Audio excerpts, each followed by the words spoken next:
Hello. Hi. My name is Chloe. This is my first video.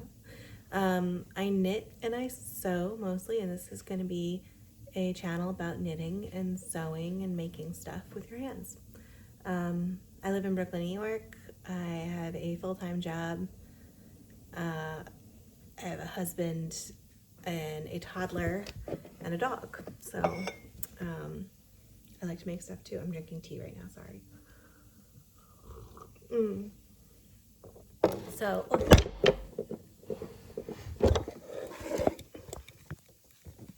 I have an unorthodox setup, I guess.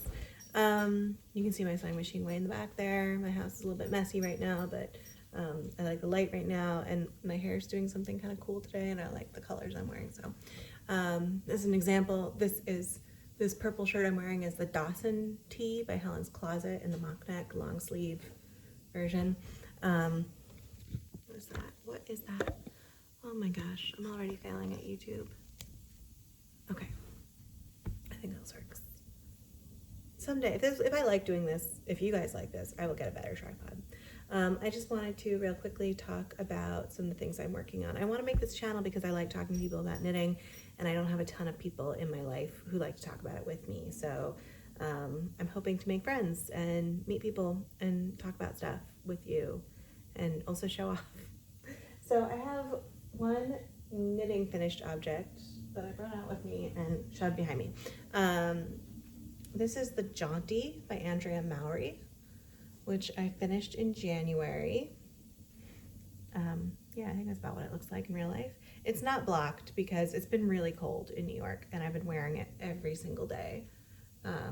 It's a little warmer for the next few, it's warmer today, it's gonna be warmer for the next few days. So I should probably take this chance to block it, but what do you want, I guess? The chances are of that. This was great to knit. This is like kind of a viral pattern right now, like all of Andrea Mowry's patterns. And I totally see why the half fisherman's rib is really meditative and fun to knit. I made it, you can't really see the half fisherman's rib in this yarn so well. I made it in this, and it's really fuzzy because I haven't blocked it or washed it at all. And yeah, this yarn has had a journey. This is an alpaca. It's sort of a sport weight, but it's like a really fluffy sport weight because this yarn, I don't know if you can tell, I might have some scrap to show you, but this yarn it's a 3-ply, but two of the plies are like sort of unspun. You can kind of see that in the ends here. Oh, that's just a little bit of fluff. But two of the plies are like unspun alpaca in two different colors. Like a darker brown and a lighter brown. And then one of the plies is a white single. So it's kind of a unique yarn. This has been in my stash for a zillion years. The yarn company that made it, I'm pretty sure, is no longer in business, or if they are in business, they have a different name. This is the label. Bear alpaca tweed. You can't read that at all, can you? Because it's smeared. It's bear alpaca tweed, 600 yards to,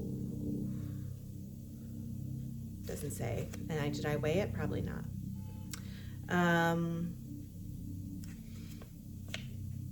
They recommended a 5-stitch to the inch gauge. I knitted on 6s for my Jaunty, which they recommend a size 5 on this yarn, on this label.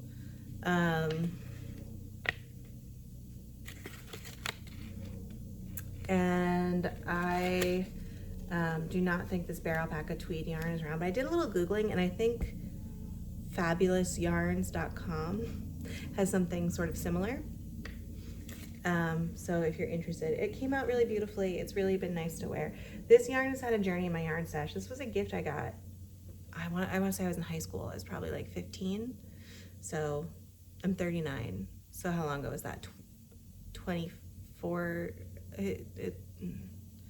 Let's not even go there. It was a long time ago. It was a long time ago that I got this yarn. Let's not even count how many years it's been since I was 15. It was a long time ago. It was a lot of years. So this has been sitting in my stash for a long time, and I have tried to knit it up several times. I don't know if you can tell, but one side of it is way less neat than the other side. Yeah, you can sort, I think you can tell. I think you can see that. And that is because I had 2 skeins, and one skein was knit up several times. I attempted to make several things with it, and none of them quite worked the way I wanted it to. So I ripped them out, and so I ripped them all out, frogged it all, and I did not, of course, clean my yarn or do anything. But there's the first skein is halfway through, and there is like definitely a line where you can see where I used the reused yarn. I think, yeah, I even think you can see it on camera.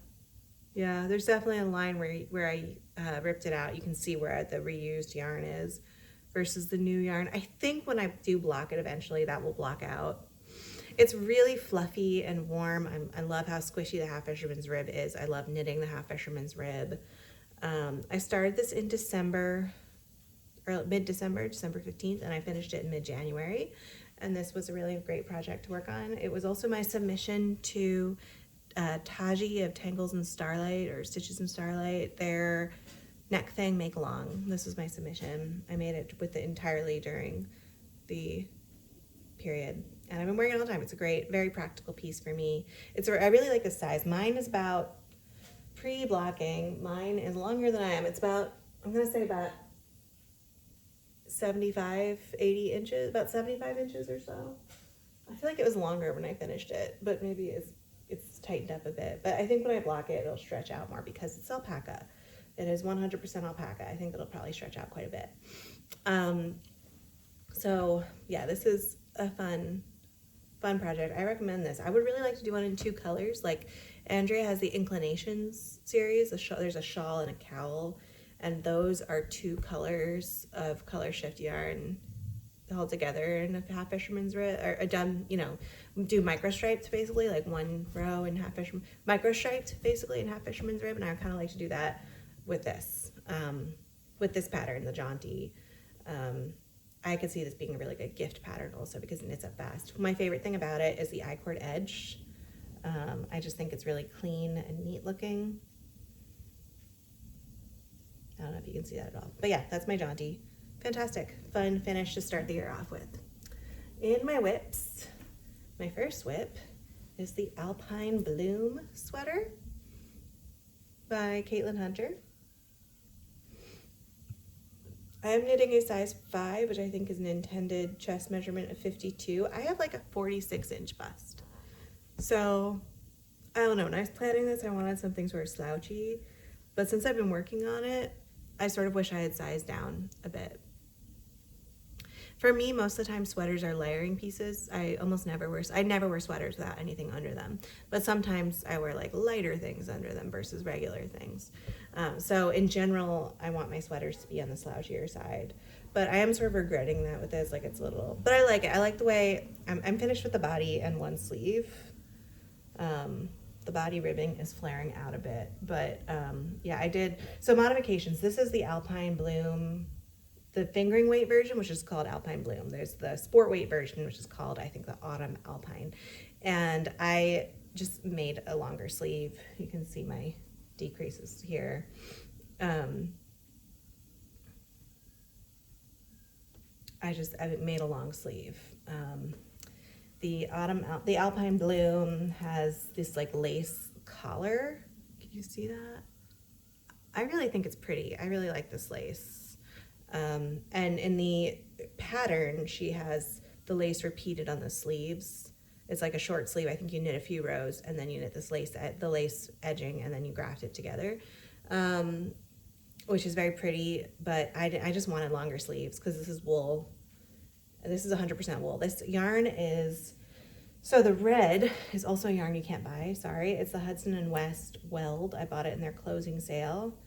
I believe they're fully done now. This is the feathered red. It's a great color. It's a shame that you can't get it. The blue, though, you can still get. The blue, or yeah, I'm pretty sure. I checked your website last night. You can still get it. The blue is the woolen fingering from Little Fiber Co., which is a Corriedale yarn, and the Hudson and West yarn is a Corriedale, I believe, Cordell Merino blend. I don't have the Hudson and West label with me. I don't think I have either of the labels with me. That was an oversight. But I do have the yarn with me. these are the yarns. So you can see this is, I mean, these balls, this is actually probably more yardage than this is at this point.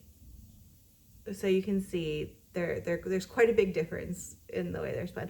I believe this is a woolen spun. I don't know, can you see how fluffy it is? If I like hold it like that, you can see those yarns. Yeah, versus this is like a worsted spun. There's a bunch of hair, I'm sorry guys, I'm sorry, there's hair everywhere. I have long hair. Whereas this is a woolen spun, so it's got like a much tighter twist to it.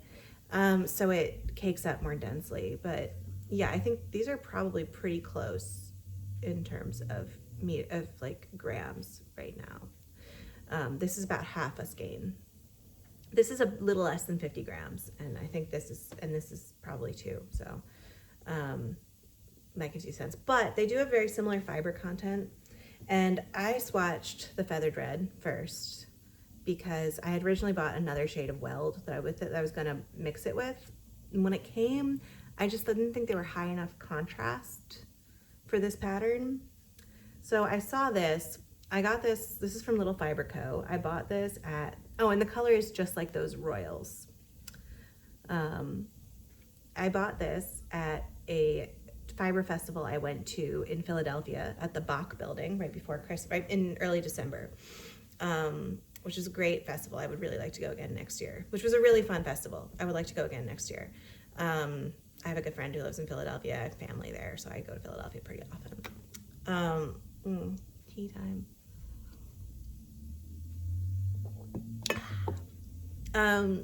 So yeah, they definitely have different qualities, but they're similar fiber content. And when I blocked the feather red, it bloomed up a lot and fluffed up quite a lot. I don't have my swatch with me.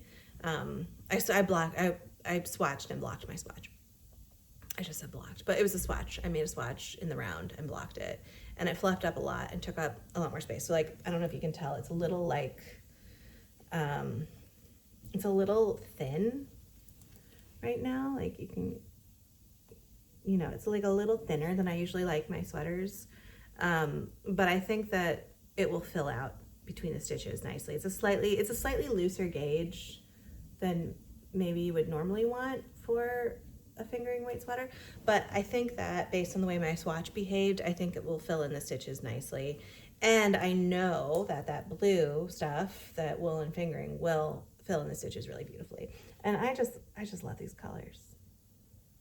So yeah, modifications I've made of this sleeve, obviously, and I added a little contrast on the ribbing, a few rows of contrast on the ribbing because I really like that look. My ribbing, I used a stretchy bind off, I think probably Jenny's stretchy bind off here, and it's like flipping in this weird way. I'm assuming that'll block out. I hope it does, but if it doesn't, I will redo it. This sleeve I just bound off, I think just a regular bind off, and it is not doing it. So, and it is also a sleeve, so I don't care how stretchy it is. But I don't know why, it doesn't really need to be stretchy. There's plenty of ease in this. If I can figure out how, I'll put in a picture of me wearing it, because I've been able to try this on. And there's tons of, it's not tight, like there's no ease. I don't know why I was so worried about, I didn't need to be worried about making a stretchy bind off.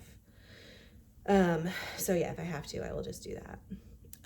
But yeah, I've been really enjoying this until recently.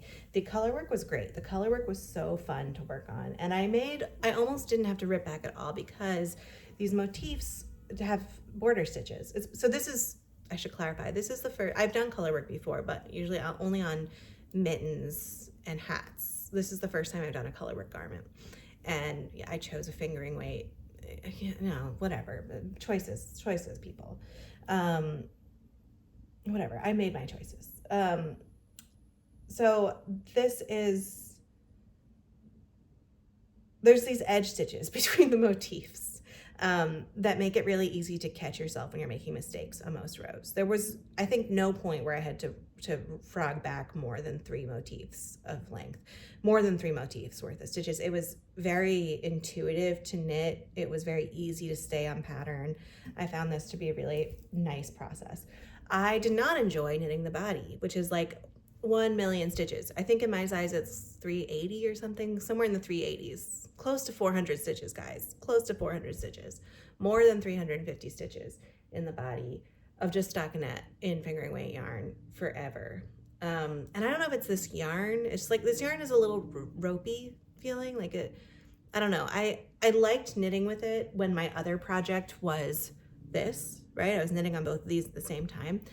And I like to have I like to have two projects on at one time. And I like them to be different fibers and different needle sizes and different types of projects, just to give my hands something different to do. So like this yarn was very soft and fluffy, and this yarn is really not. So they were actually nice projects to have on at the same time. Like this was like a nice breath of fresh air after working on this. But I do think that this hurts my hands. And I also think it might be has something to do with size 5 needles. There's something about, I mean, I made my Jaunty in size 6s, so it's not like it was that big of a difference, but it is a difference. And there's something about size 5 needles. I knit a sweater for my daughter on size 4s. Yeah, size 4s in the fall. And that also hurt my needles. And I thought at the time it was because I was using these like vintage nylon needles that I have. And I thought at the time it was just that was the vintage needles hurting me, but I think it may have been more than that. So it's, I don't know, this hurts my hands, and the stockinette portions are just so boring. I haven't been able to work on it that much. I think I didn't notice my hands hurting as much when I was doing the color work, partly because it's 2 different yarns, and also just because I was going slower for the color work. I was just stopping and starting, and you know, I'm an English style knitter, so color work is pretty slow for me. I just said that. I feel like people are gonna get upset about that.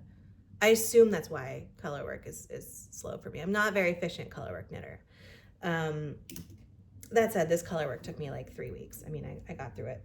This color work portion took me like 3 weeks, and the rest of the sweater has also taken me 3 weeks. So I don't know. Has also taken me about 3 weeks. I started this on December 29th, I think, or maybe the 27th. It was right around the same time as my birthday, which is December 28th. So I started this right around my birthday. So my birthday is between Christmas and New Year's. So this is it is now February 7th. Nope, it's February 12th today. So I've been working on this for about 6 weeks, off and on. And I don't know why sorry. Yeah, so it hurts my hands now. I think just also when I do the stockinette portions, I'm just going so much faster, and it just like gives my hands more reasons to hurt. So I'm trying to, so I can't work on it for too much right now, which is why I now have 2 other projects going on as opposed to my usual 1, right? So usually my process is 2 projects at a time, but right now I have 3 because I was just getting so bored with this. Okay, so that's my Alpine Bloom. All right, my next work in progress whip is, oh, this is so fun. This is the Bainbridge Beanie by Michelle Frazetta, which is a pretty new pattern, just recently released. I'm so happy with it already. I'm so happy with it. I wanted a bright color beanie. This yarn is really fun. So this is a combination of 2 yarns held together. Look at these, so fun, so pretty. This one is a merino single. It's organic merino fingering by Lily Loops, who is a dyer based in Staten Island, New York, which is very local to me. I live in South Brooklyn. And this color is called Caipirinha. Lily is cool. What her thing is, her husband's a DJ, and her colors are inspired by his, like the covers of his vinyl collection. So it's really cool. And I got this actually as a gift. I bought this my husband bought this for me after I told him I wanted it at a craft market at the Brooklyn Textile Art Center a couple years ago. Lily was there. It's a really good craft market. I feel like they didn't do it in 2025, or at least I totally missed it. Or I just totally missed it. I don't know. But it's a good craft market, and it's like a fiber focused, textile arts focused craft market. And they have some yarn and some knitting stuff. I think Lily did her own pop-up this year, but she has been there, I think, before. But it's a fun market, really cool art people have done. I also met Izzy from Forest and Thread, which is now called House of Izzy, the sewing pattern designer there. So it's a fun fair, a really fun craft fair. But I bought this and bullied my husband into buying it for me as a Christmas gift. And my intention at the time was to use it for like details on socks, heels and toes and cuffs and stuff like that. By the time, I wasn't actually knitting that much at the time. I was just starting to knit again. I've been knitting since I was a kid, but it wasn't like a big part of my life for a long time. Like I would do like a project a year and I wasn't really planning ahead. And I realized that a merino single is probably not the best thing for the vulnerable parts of a sock. So I've been kind of kicking around my stash and I wasn't sure what to do with it. I really wanted a hat in this color, but I knew I didn't want a fingering weight hat because it's not warm enough. And then I was thinking I had 400, it was 100 grams. So it was like 430 some. I have the tag in here. 437 yards.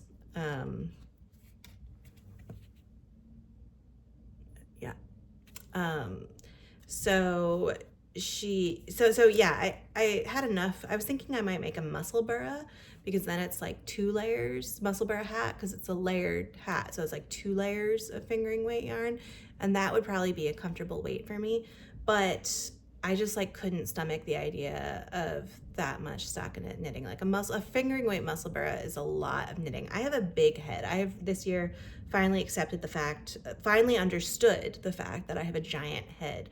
And this realization was caused by the fact that my hats are always like popping off the back, which I thought meant they were too big. Like I thought if I made them smaller, they'd fit tighter and not pop off my head as much. But I had all these hats, I'm always tugging them down. And then I lost the hat that I was wearing the most. I had a hat, a beautiful antler toque from Tin Can, toque I think is how Canadians say it, that I'm from Tin Can Knits. I made it a couple years ago in a really nice Jill Draper mixed up yarn that I loved, and some moth, and I got left behind at my parents' house for a while, and they had a moth issue, and it did not survive. But then I had another hat that was fit me really well. So I didn't have a hat going into this winter. And I found this hat in the closet in my house that a friend of my husband's left here like a year ago. And I just decided I can start wearing it. But he is like a big guy. He's very tall and he has a big head and he has long hair. So his hat was much bigger than the hats I usually get for myself. And I've been loving it. It's been a great hat. It's just like a hunter orange Carhartt hat. And I've been wearing it all the time. And it's not really as warm because it's not real wool. You know, it's like Carhartt acrylic or whatever they make their hats out of. It's not real warm. But I actually love the bright color. I love that it's a bright color. I love that it's big and it just like hugs my ears in a really nice way. And it's never falling off. Like I always thought if your hat's falling off, it's because it's too big. But it turns out a hat being too small for you can also make your hat fall off. And the other piece of evidence that I gathered this year that made me realize I might just have a larger head than the hats I make is that my daughter has a big head. And we've learned this because she's 2 and she just for her entire life has had a head that is much larger proportionally than her body. And please do. But yeah, Michelle has a really wide range of head circumferences in this pattern. You can see my work, my decreases for the crown here. This is just, I put a marker when I do the first decrease of the row just to remind myself where I'm at. It also comes in child sizes. It comes, I think, in baby through up to like, I think a 24-inch head circumference. So I made the second to largest head circumference size. And I think that is really good for me. I think, this is, and I wanted a hat that stacks a bit. So I think this is stacking pretty well. I think even if I'm wearing my hair up, this will still stack. Do you know what I mean by stack? Like stick above your head. I feel like that's the trend right now. But yeah, so far I'm really happy with how this is coming out. I love, this is an all over broken rib. And she has you make the brim sorry, my tail is tucked in there, my cast on tail. She has you make the brim backwards, so then when it folds up, it's nice and clean. Everything looks nice. The crown decreases are really beautiful. I kind of messed them up because I got to the crown decreases and I realized that I had 2 stitches less of my needles. So I just didn't do the first set of decreases, but then that kind of messed up the shaping for the rest of the decreases. So one set of my decreases are weird, and I'm choosing to not care. I also, there's some issues in my broken rib where I forgot I was doing broken rib and just did rib, which you can totally see. Definitely more, there's a big line. Yeah, I'm hoping, I don't think that's as visible when I'm wearing it, and I definitely do not want to fix it, so I won't. I'm just gonna be okay with that. It's a really nice pattern though. I wanted to make this because I had a few different ideas for hats for this, for this yarn, right? So I wanted to make a muscle burra, but I was just like, this is gonna take forever. I'm not gonna wanna do that much stockinette. I just was like not doing it. So I went to Vogue Knitting Live earlier this month, or I guess it was the end of last month, a few weeks ago. And I saw this. Lily Loops was actually at Vogue Knitting Live. She had a stand. And when I went to her stand to see if I could find, she makes a fluffy yarn. I forget if it's an alpaca or mohair, but she makes like a lace weight fluff yarn. And she does make it in this color.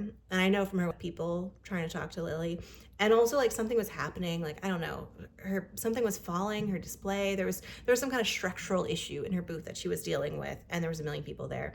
And I looked, she had a bunch of stuff, she had a bunch of yarn in the caipirinha color, but I didn't see the fluff. She had one that was like variegated with this color and blues that was like very cool and slimy, but it wasn't the vibe I wanted. Which is like very cool and kind of slimy looking, but it wasn't the vibe I wanted for this project. So I just figured I'll like do another lap and I'll come back when she's less busy and see if I can talk to her about it. And while I was doing my other lap, I saw this. This is from Cape May Fibers. It is an alpaca silk. I think it's brushed. I have the label here. Cape May Fiber Co. Brushed alpaca silk, 74% baby alpaca, 26% mulberry silk, 459 yards to 50 grams. And the color is called Chartreuse Button. So these are a pretty good match for each other. I don't think it's showing up on camera. This is more variegated, right? It's very hand-dyed looking. It's definitely hand-dyed looking. It has more of like there's some lighter parts, some more saturated parts. And I wanted to preserve that, which is one of the reasons I was looking for caipirinha. But I actually think looking at her other fluff that she had at her booth, and again, I'm just calling it fluff, you know, her lace weight fluff yarn, the one you hold double, it's mohair or alpaca or whatever it is. Her silky fluff is more smooth, like more of a smoother color, like, you know, is more smoother, like a little bit more like commercial dyed looking. And I think that's just like something about the way that these finer yarns take up, these finer fluffy yarns take up dye. I think it just dyes less tonal and more evenly. But so this is kind of making you lose that in the finished product, but you can still see it a little bit. You can still see that it's a handmade, hand-dyed product. But yeah, I really like this. I just thought a perfect match. And I like the idea of using 2 yarns from 2 sort of local-ish dyers. Cape May is not super local to me, but I mean, I've been there. I could probably drive area from the New York, Philadelphia area. From the New York, New Jersey, Philadelphia area is like a 1890s beach town at the very southern edge, at the very southern tip of New Jersey, and it is really cute, really cute. A lot of like Victorian houses, nice boardwalks. A lot of Victorian houses, very cute. And Cape May Fibers, I assume she lives in Cape May, or she takes a lot of pictures in Cape May. I can tell you that from looking at her website. So I assume she lives there or nearby. And she has these yarns. This yarn was from her Coraline collection, so I got some little Coraline sticker with it, which was fun. And yeah, I'm really happy with this combination. Oh, the other thing I like about this yarn, I feel like often these fluff yarns, which I don't use a whole lot. I know the trend now is to hold like a mohair double with like everything. I feel like all patterns now, everything you see on Ravelry now is like, oh, I held a mohair double with what, and that's just not my vibe. I don't love doing that. I think maybe I'll come around though, because I've been really enjoying it on this project. So maybe I'll come around. But you know, I'm very millennial in my knitting practice up till now, guys. Now I'm on YouTube, so everything will change. But yeah, so I haven't been holding double so much. But when you see these yarns, often the silk core dyes differently than the fluff fiber around it, whether it's mohair or alpaca or suri or whatever. And whether it's mohair or alpaca or whatever. But in this one, it's pretty even. It's pretty, I mean, there's definitely, you can definitely tell that there's another fiber in there. You can see the shine of the silk, but sometimes it's like a bright white and this one's not. So I like that about it. Yeah, it's a really lovely yarn and I've been really enjoying working with it. I'm excited to have my Bainbridge hat. I cast this on like a few days ago. It's been working up really, really quickly. I really love these textured stitches. I think what I've learned from this and my Jaunty, and another project, which I'll show you in a minute, is that this broken rib, it's one row of purl one, knit one row of knit.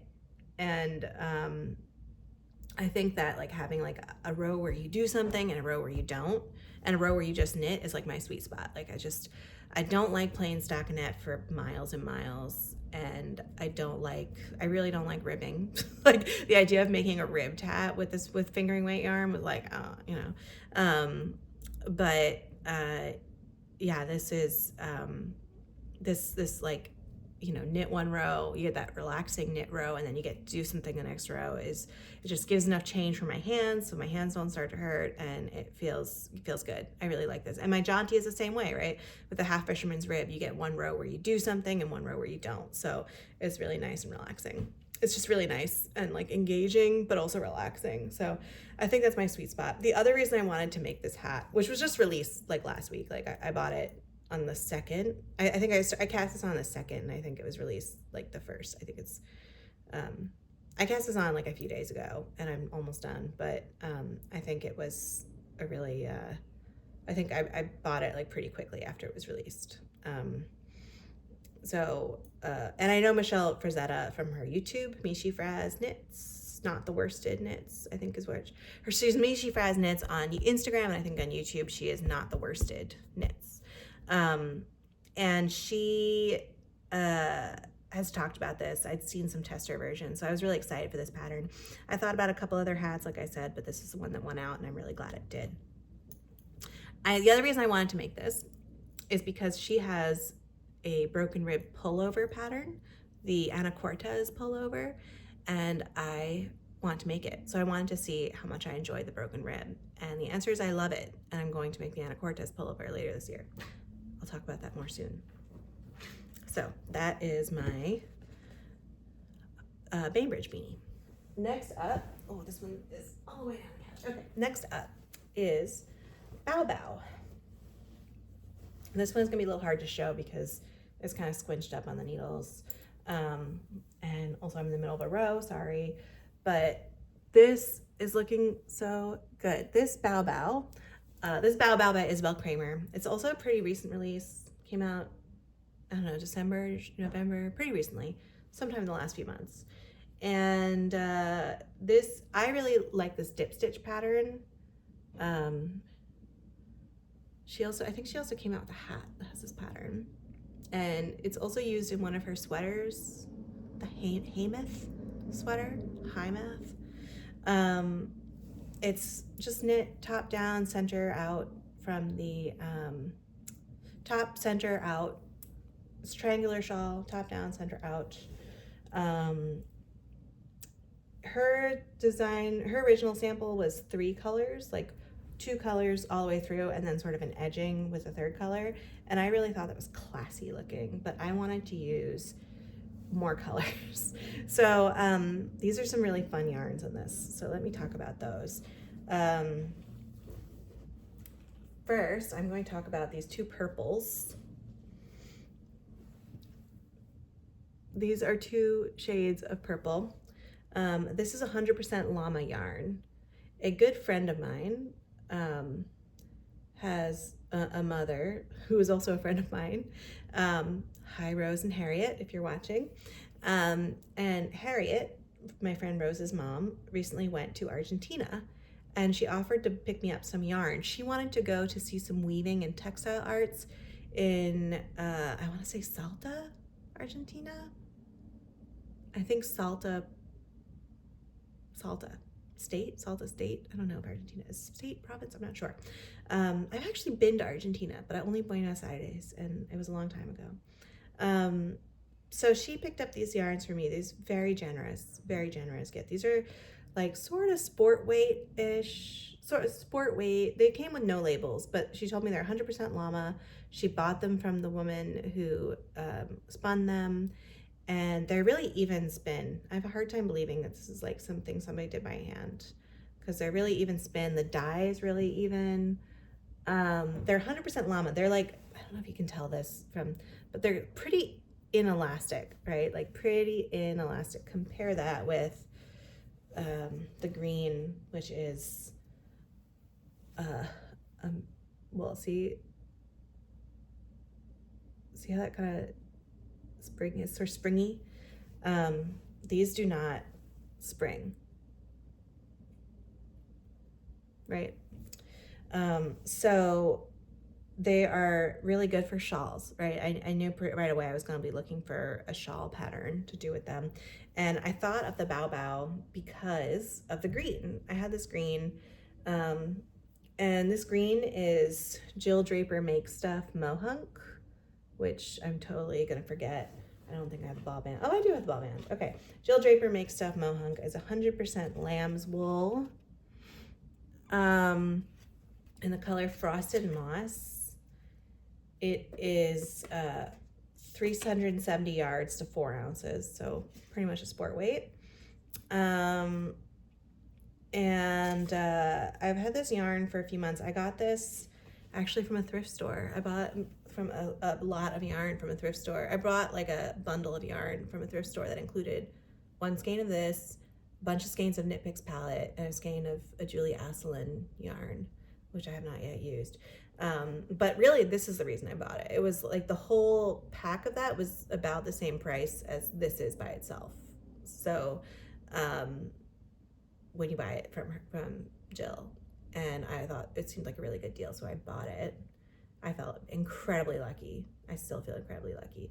I love Jill Draper yarns. I've used a few of them for a few. I've used, let's see, at this point I've used Wyndham, Empire, and Mohunk, and I love all of them. I really want to try her 100% non-treated wool sock yarn, Barstow. I really want to try that this year. Maybe if I make it to Rhinebeck, I can buy it from her. But yeah, she's based in Kingston, New York, and I just think she's cool. Her yarn is all great. I don't know how you can tell. It does have some, it's like definitely tonal, has some tonality to it. It's not like a flat color, but it's definitely a tonal. It's not a flat color, but it's relatively even. Yeah, and it's a little like lanolin-y. You can sort of feel the sheepiness in it. It's like a tough feeling yarn, but very soft. I not swatch for this. I gotta say, I almost never swatch for flat projects. I did try it with a different yarn combination first and didn't like the way that came out, so I went up a needle size and picked this yarn combination. That's fine. I don't usually swatch for projects that don't need to fit a human, like something flat. I don't usually swatch unless I'm like have like a yarn consideration or something. And especially top down, center out shawl, like the beginning of it can just be your swatch. If you don't like the way it's working, you can just tear it out and redo it. So that's how I did it. Yes, this is my green. So this is like my in Isabel. So this is my like sneaky accent color. And then the brown is Morehouse Merino 2-ply sport, which again you can see has a little springiness to it. So I think having the llama with like a lack of elasticity paired with these guys in a flat drapey piece is what's going to make this succeed. I hope. Hope it doesn't go the opposite way. Morehouse is another yarn that's New York based, so I like the idea of having these like two like tourist yarns, you know, my tourists from Argentina visiting, my visitors from Argentina, paired with like New York yarns, like very New York yarns. Morehouse is like very New York, right? The sheep are all from New York, and the sheep are all in New York. Morehouse is a merino sheep farm based in Columbia County, New York. Which if you've been to Rhinebeck, it's not that far. You've probably seen Morehouse there. I bought this yarn when I was probably 14 years old, and I made a shawl with it. And then I think I originally bought it to make this like large blanket size shawl. The pattern was in a book I had. I had the pattern from a book I had, and I had this in mind, and that didn't work out because it was a large blanket shawl, and I would have had to cast on like 400 stitches to start. And if a pattern starts with casting on 400 stitches, I will never make it. I just won't. It's just not my thing. So I hate casting on. It's my least favorite part of knitting. Casting on is the worst. The way some people feel about like weaving in ends or seaming is the way I feel about casting on, which is why I love a top down center out shawl, because you just, you know, this one starts with a garter tab. It's so fun. You just start with a few stitches of garter stitch, you increase in a bunch of directions, then magic, you have a shawl. But yeah, so I have a ton of this left over. And the problem is it's been sitting in my stash for so long, and it is quite, it's merino, right? It's a 2-ply merino, but it's still merino. It's a weaker yarn. I had to ball this one by hand because it was just falling apart when I tried to ball it on my, when I tried to use my winder. It was just like snapping. And it was still snapping quite a bit. And I think that's just because it's old. It's been sitting around for a long time. Yarn is not very strong until, like, yarn, it just gets stronger when you knit it up. It's not like knitted up yarn will last a really long time if you care for it, but yarn in a hank does not, it's just not as strong, you know, it's not as stable. So that's been an issue. And also this chocolate, when I was a teenager, I wore a lot of black, but I knew then I don't like knitting with black. So I bought a lot of brown yarn because I thought that was like a substitute. Like I could wear it, like I would wear it, but it would still be like black. But it's not true. Brown is not black. They're different colors, guys. And I don't love knitting with brown is one of the things I realized. I just get bored if I'm knitting a single color, especially like this kind of chocolatey brown. I mean, it's a really pretty color. It's a really pretty color. If I saw a sweater this color in a store, I would want it, but I'm not going to make one, right? So it's good for this, where I get to combine it with some really fun colors. I put it right next to this dark purple, and it's a low contrast combination, but I'm okay with that. I think I'm kind of experimenting with contrast and color right now, and I like the way that looks, and I love the way the green plays with it when that gets to come in. I think there's something really classy about the way Isabel Kramer's original sample was, with the final color just at the end, just at the hem section, the bottom part of the shawl. But I wanted to show off this green more, so I put it in earlier. I just am using less of it than the other colors. So the beginning is all, and then the beginning repeats. The first was that 1, 2, 3, 4 repeats are only the browns and purple, the brown and purples, and then I brought in the green, and then I'm repeating the green every 2 repeats. And I think I have one more repeat. I'm not really following the pattern at this point. I'm just making it a size I feel like based on the yarn I have. And I think I have one more repeat before I just start like being precious about my yarn usage with the purples. So I think I'm gonna do one more repeat and then just switch to greens and browns. I have a few more skeins of this brown stuff. It isn't hanking well, right? So this split is breaking up a lot. But I think I still have enough to use. So I will probably use a little bit more than this. I'll probably use more than this. I'll probably need to cake up another skein, to wind up another skein, but I have plenty. So yeah, this has been a really fun project. Really great pattern. I love this dip stitch. It looks to me like a granny square in crochet, and I do not know how to crochet. I've tried. Something about me psychologically, I am just incapable of crochet. So I would love to make a granny square like Afghan someday, but I don't think that's ever going to happen. But I love that this allows me to play with that kind of vibe. I saw someone on Ravelry in the project pages made a center out square blanket using this pattern, and I think it looked really cool.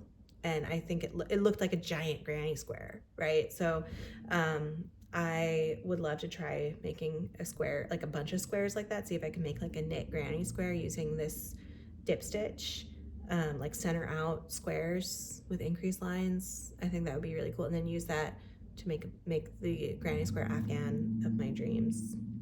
Maybe I can figure that out. Yeah, that's my Bao Bao shawl. So those are my whips. Like I said, I usually like to have 2 whips on deck. I get overwhelmed if I have too much. And I don't like my projects to like take forever. So I like to limit how much I have going on at any time. But I was just getting so bored with the stockinette, and I really wanted this hat, like, cause it's been cold and I want a warmer hat. So I started this one. Yeah, and also because the shawl like got big and it was like equally psychologically busy in my head as the sweater. So, but yeah, those are my whips. I do have one sewing whip, but it's not here with me. I think I'll talk about that another time. Maybe by the next time I feel like filming a video, it'll be done and I can talk more about my sewing practice, because today is all knitting. I have some acquisitions to talk about. I have some acquisitions to talk about.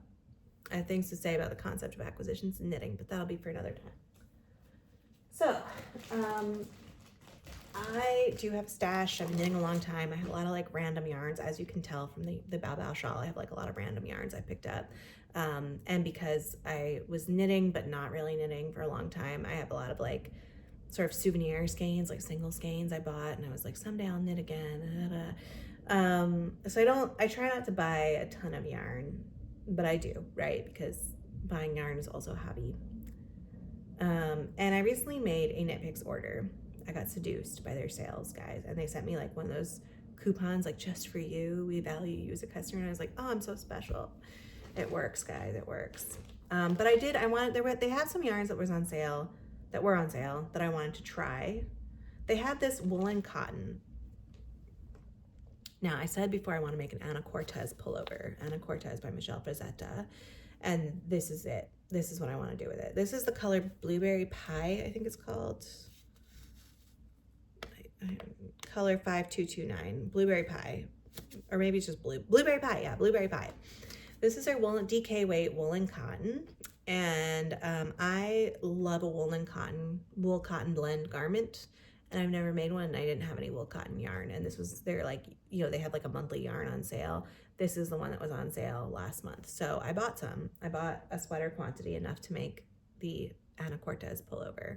And this will be, I probably won't start working on this until it's too hot, until it gets to be like the temperature outside where I really don't want to touch wool, or 100% wool. This is like a nice crisp feel. Like feeling it now, it feels softer than cotton yarn. Like I can tell it is not just cotton, but I don't know how warm it will feel, which is fine. That's what I want. I want something that is not as warm as wool. I want something that's lighter. So this is like, I'm thinking of this as like a spring, summer, early fall sweater. Spring, summer, fall sweater, not a winter sweater. So I think this will be really nice. I live in New York City. New York City apartments, including mine, are famously very hot. It's weirdly cold in here today, which is why I'm wearing this. I live in like a really windy spot. So on windy days, it can sometimes get cold in here. And today I guess is windy. But yeah, it's not always like 100% wool is not always what I want, right? It's very hot in a lot of places. Like when I'm inside in New York City, it's usually very hot in the winter. So I wanted something else, and I really like this like bright blue. I think it'll work on me. I know I have blue eyes, so I know like blue is supposed to always work when you have blue eyes, but I have not found that to always be true on me. So, cause I don't know, I don't want to like get into it, but I don't want to like describe my face to you. You guys can see it. But I bought it with, I got 2 skeins of each of these. I only brought out 1 each, but I have 2 skeins of each of these. These are Stroll sock yarn. I've just been hearing a lot of people talk about this yarn recently, and I just wanted to try it. I've never tried it before. So this is the color Bowie, which I heard about on Hanan Bonnet's, or Hanan Bonnet, I don't know, Hanan's podcast. She was talking about how much she loves this color, but she doesn't love the way this yarn wears. But the color, and she was like, if anyone has a yarn in a similar color, let me know. But the color was just so good. I was like, I need that color in my life. Maybe it'll wear differently. I don't know. We'll see. We'll see. And then this is the color Navy. And I actually got this thinking I could combine it with a different sock yarn that I have. But it's so good. I don't know if I need to. It's so good. It's a really good navy. And they look so good together. And they look so good with this. Like, this is a summer palette. This is a summer palette. I'm really liking reds and blues together. Like with my Alpine Bloom, I wanted red and blue, but I wanted it to look like a barn against a blue sky, not like the flag. And with this stuff, like, I want to look like a boat. I don't want to hold it in that position. I want it to look like a boat, not like I belong on a boat, not like I belong on the flag. Not really feeling the flag right now. Not really feeling the patriotism these days, guys. Not feeling the patriotism. Which is why I wanted to do this now. You know, the world is such a bleak place. I wanted to build community and talk about, the world is such a bleak place. This country is a bleak place always, but this country is a bleak place. And in particular right now, it is a place that doesn't feel like there's a lot of hope. You know, this country has a legacy of bleakness for a lot of people, right? It's not like the violence we're seeing now is new. This country is built on violence. At least for me and people who share my values and situation. Yeah, and you know, I want to say from the beginning, this is my first video. This is a political channel. Knitting is political, crafting is political, forming community is political, and that's what I'm doing here. So if that's not your vibe, you don't have to be here. You could find somewhere else to be. So if that's not your vibe, yeah, find somewhere else to be. But yeah, that's my knit picks order. That's my knit picks order. This is so weird. Okay. Like I mentioned earlier, I also went to Vogue Knitting Live a few weeks ago, last month, very end of last month. A few weeks ago, I went to Vogue Knitting Live and I bought some other yarn. I talked already about this purchase that I made there, my Cape May Fibers purchase. But I also bought some other stuff. So this is a 100% Rambouillet 4-ply sport in the color Hubba Bubba from the yarn company Cedar Closet Yarns, which as far as I can tell has no web presence. But I think it's the yarn from Anne's Trinket Shop. And I think they've just started selling their yarn under a different name. It is a tonal but variegated pink, like a light pink. It's Rambouillet. It was under their farm yarn sign. They had a sign that farm yarn, and this was under that. So I think this is like a little, it's not superwash. I think it's a little more, yeah, it says Rambouillet farm yarn. So maybe it's single origin or something. Do we say single origin with yarn? We should start single origin. And I bought this because my friend Rose, whose mom gave me the beautiful llama yarn, saw my Alpine Bloom and requested an Alpine Bloom hat.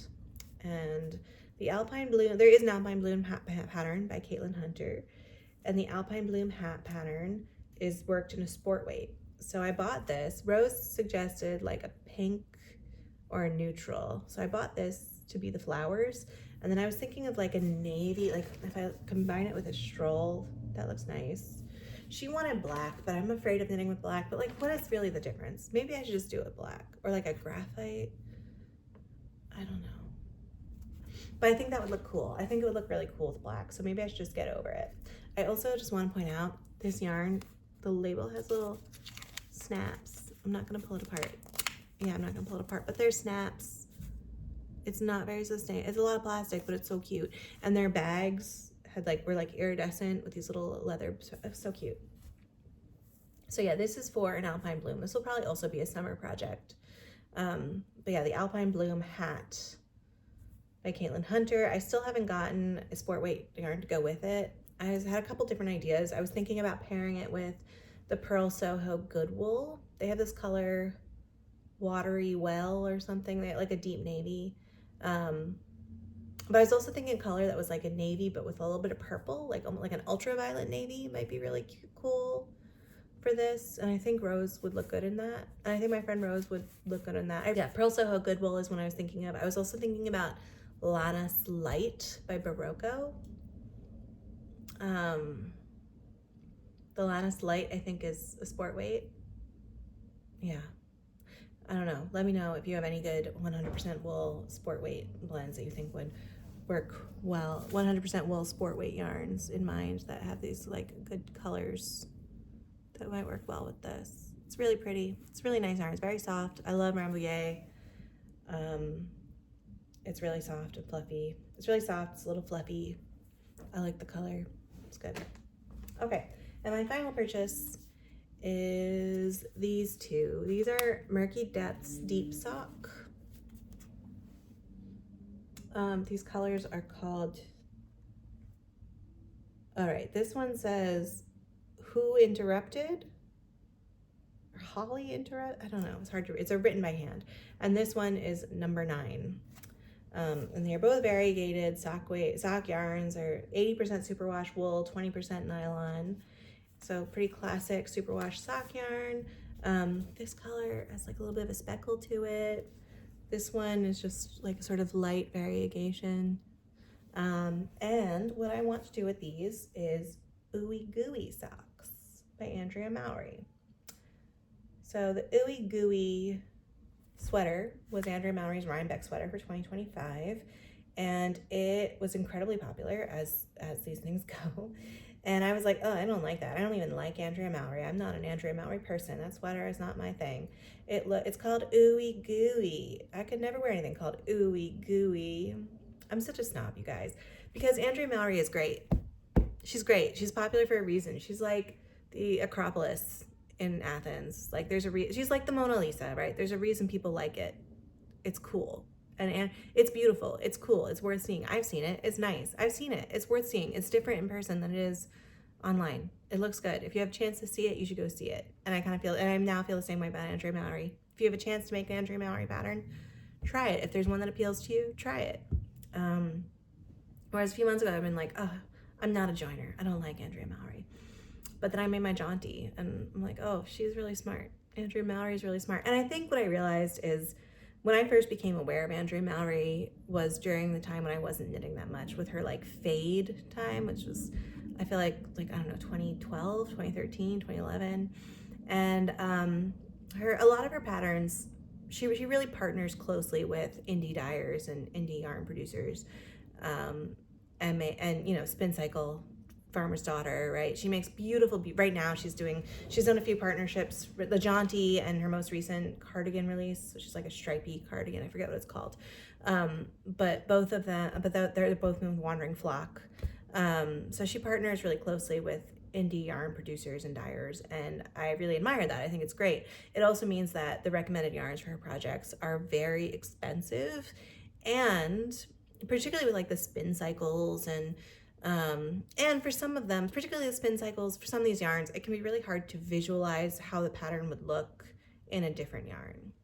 But of course, that's not that big a deal because there are thousands of people making every single Andrea Mowry pattern.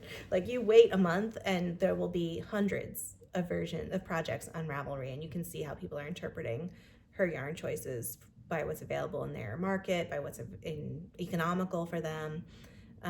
You know, you can spend hundreds of dollars buying the recommended yarn for an Andrea Mowry sweater, or you can buy whatever yarn you like that fits your budget or is in your stash, and knit it up and see how it goes.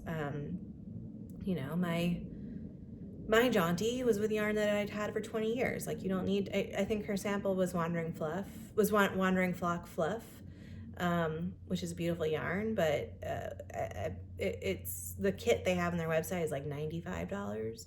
And I made mine with stuff I had in my stash for free. So, for free. It was a gift, but it was like 20-year-old gift, whatever.